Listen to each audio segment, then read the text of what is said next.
हरे कृष्णा। सनातन गोस्वामी का जन्म सारस्वत ब्राह्मण परिवार में हुआ था।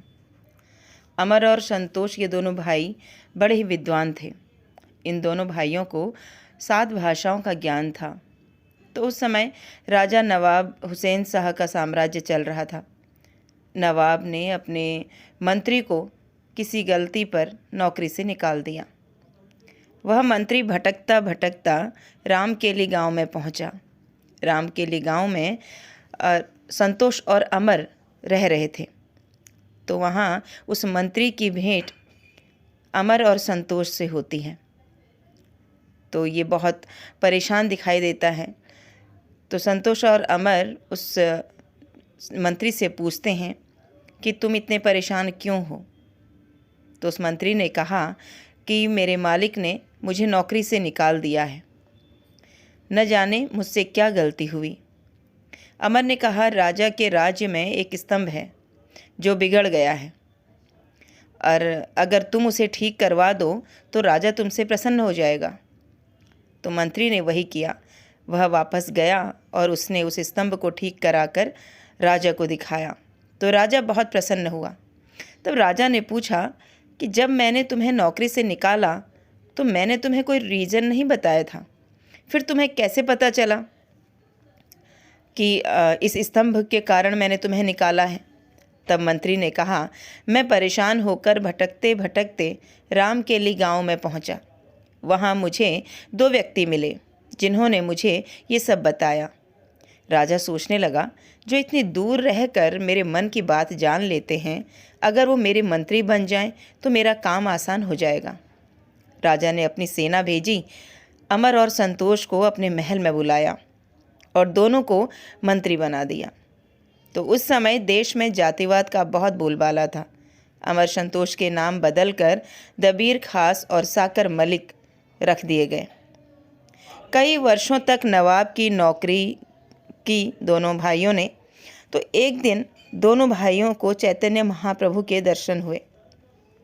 दर्शन होते ही दोनों के हृदय में वैराग्य उत्पन्न हो गया। महाप्रभु ने दोनों के नाम बदलकर रूप गोस्वामी और सनातन गोस्वामी रख दिया। चैतन्य महाप्रभु ने दोनों को दीक्षा प्रदान की। एक दिन रूप गोस्वामी राज्य के मंत्री पद को त्याग कर वृंदावन आ गए, और सनातन गोस्वामी जो बड़े भाई थे, अभी वो नवाब हुसैन के यहाँ ही नौकरी कर रहे थे। एक दिन सनातन गोस्वामी नवाब की नौकरी में जाना उन्होंने बंद कर दिया। तो 1 दिन बीता, 2 दिन बीता, 3 दिन बीते। राजा ने अपने सैनिक को भेजा कि देख कर आओ राज कारोबार में क्यों नहीं आ रहे हैं। तो सनातन गोस्वामी ने बताया कि उनकी तबीयत ठीक नहीं है। तो इस तरीके से 15 दिन बीत गए। सनातन गोस्वामी अपने राज्य के कारोबार में नहीं गए। तो नवाब हुसैन ने एक बड़े वैद्य को सनातन के पास भेजा, सनातन गोस्वामी का इलाज करने के लिए। वैद्य ने देखा कि सनातन गोस्वामी कुछ भक्तों के साथ बैठकर भागवत पढ़ रहे थे। जब राजा को इस बात का पता चला तो सनातन गोस्वामी को जेल में बंद कर दिया। सनातन गोस्वामी ने जेल के गार्ड को बोला कि मेरे पास कुछ धन है, उसे तुम ले लो और मुझे जेल से छोड़ दो। गार्ड ने बोला, ऐसा करने से मेरी नौकरी चली जाएगी। सनातन गोस्वामी ने कहा, तुम बोलना वह जेल से भाग गया है। पास में नदी है और मैं उस नदी को पार कर जाऊंगा। मैं दोबारा यहाँ कभी नहीं आऊँगा। तो उन लोगों को लगेगा कि मैं डूबकर मर गया हूँ। मैं कभी दोबारा इधर फिर नहीं आऊँगा। तुम्हारी नौकरी भी नहीं जाएगी। गार्ड ने वैसा ही किया और सनातन गोस्वामी जेल से छूट गए और सीधे पहुँचे जगन्नाथपुरी।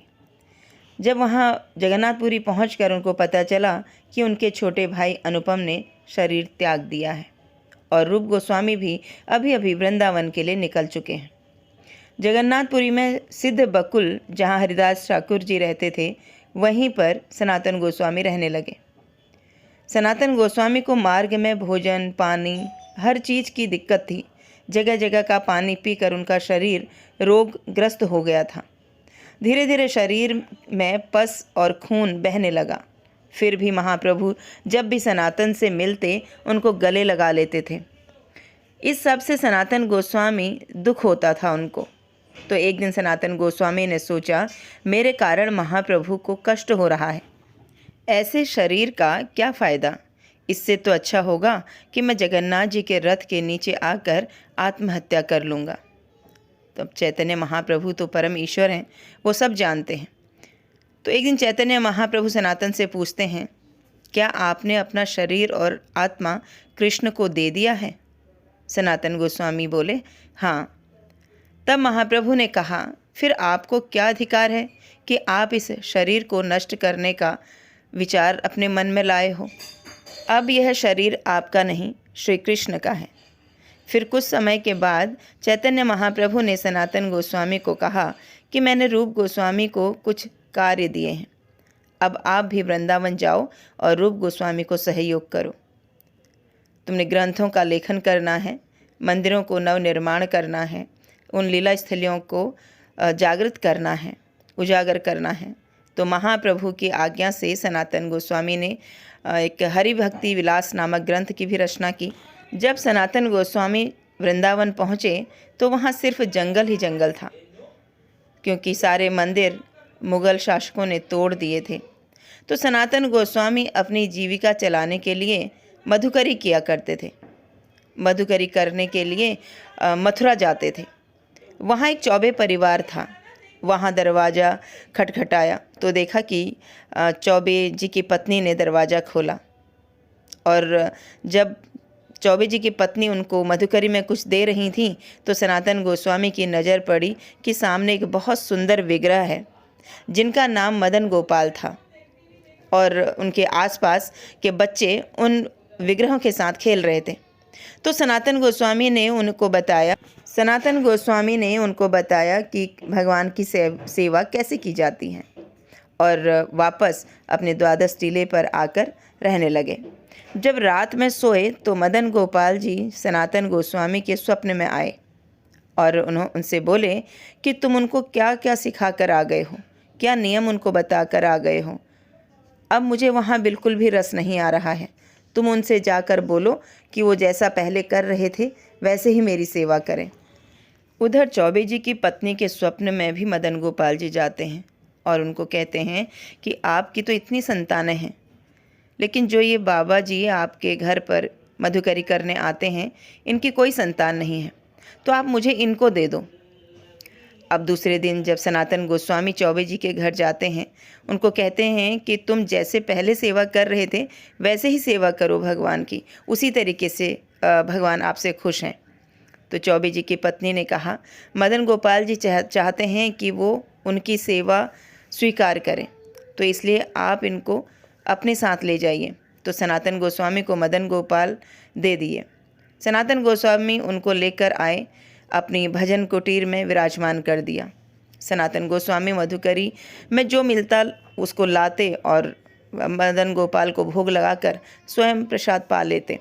तो एक दिन मदन गोपाल जी बोले, रोज़ ये सूखी बाटी भोग लगा देते हो, इसमें नमक तो डाल दिया करो। तो सनातन गोस्वामी बोले, आज आप नमक मांग रहे हो, कल 56 भोग मांगोगे। मुझे चैतन्य महाप्रभु ने इतने सारे आदेश दिए हैं, मुझे बहुत सारी सेवाएं करनी हैं, मैं ये नहीं कर सकता। अगर आपको खाना है तो आप खुद ही कर लो इंतज़ाम। तो मदन गोपाल का नाम सनातन गोस्वामी ने यहाँ पर मदन मोहन रख दिया था। तो एक दिन एक नमक का व्यापारी वहाँ से जा रहा था। नाव में नमक भरा हुआ था, तो उसका नाम था कृष्णदास कपूर। तो इसका जो नाव थी वो उस बालू में फंस गई, यमुना जी की बालू में। तो वह सनातन गोस्वामी के पास गया और उनसे बोला कि आप मेरी कुछ मदद कर दो, मेरी नाव जो है वो फंस गई है। तो सनातन गोस्वामी बोले, देखो अगर मुझे कोई परेशानी होती है तो मैं इनके पास जाता हूँ, मदन मोहन जी के पास, तो आप भी इनको ही बोलो, यही आपकी मदद करेंगे। तो कृष्णदास कपूर ने मदन मोहन जी से प्रार्थना की कि यदि आप मेरी नाव निकाल देंगे तो मैं आपका भव्य मंदिर बनवाऊंगा। तो देखते देखते उसकी जो नाव थी वो बाहर निकल गई। उस व्यापारी ने राधा मदन मोहन जी को धन्यवाद किया और उनका एक भव्य मंदिर का निर्माण किया। तो सनातन गोस्वामी एक बार मानसी गंगा पर भजन कर रहे थे, तो वहीं पास में शिव जी का मंदिर था। सनातन गोस्वामी ने सोचा कि मैं कल सुबह होते ही यहाँ से चला जाऊँगा। रात को स्वप्न में शिवजी आ गए। बोले, क्यों जाना चाहते हो इस स्थान को छोड़कर? तुम यहाँ से कहीं नहीं जाओगे, मैं तुम्हारा संग करना चाहता हूँ। तो सनातन गोस्वामी बोले, यहाँ मच्छर बहुत हैं। जब मैं भजन करता हूँ तो मच्छर बहुत तंग करते हैं, भजन में बाधा पहुँचाते हैं। तब शिवजी बोले, मैं इस स्थान को आशीर्वाद देता हूँ कि इस स्थान पर कभी मच्छर नहीं होंगे। तब से मानसी गंगा के आसपास के स्थान से मच्छर ही खत्म हो गए। और एक बार भ्रमण करते करते सनातन गोस्वामी नंदगांव पहुँचे। तो नंदगांव पहुंचकर हम बोले कि हर जगह मैं मधुकरी करके ही खाता हूँ, लेकिन आज तो मैं कृष्ण के घर आया हूँ, कृष्ण ही खिलाएंगे, आज मैं मधुकरी करने के लिए नहीं जाऊँगा। तो अपने भजन में मग्न हो गए, भजन करने लगे। कृष्ण ने देखा कि ये भूखा है और भूखा ही सो जाएगा। तो कृष्ण एक बालक के रूप में आए और एक लोटे में एक मिट्टी का कटोरा था, उसमें दूध लेकर आए और सनातन गोस्वामी को दिया। सनातन गोस्वामी ने पूछा, तुम्हें कैसे पता कि मैं भूखा हूँ?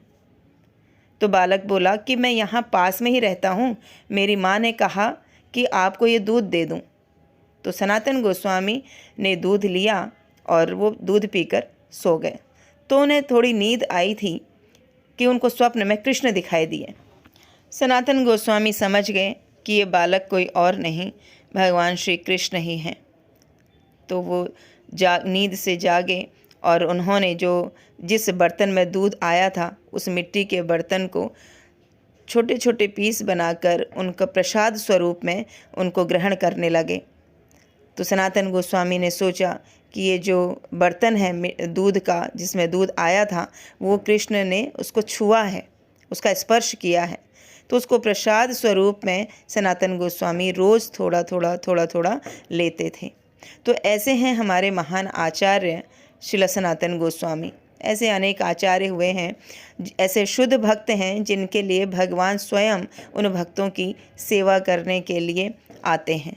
हरे कृष्णा।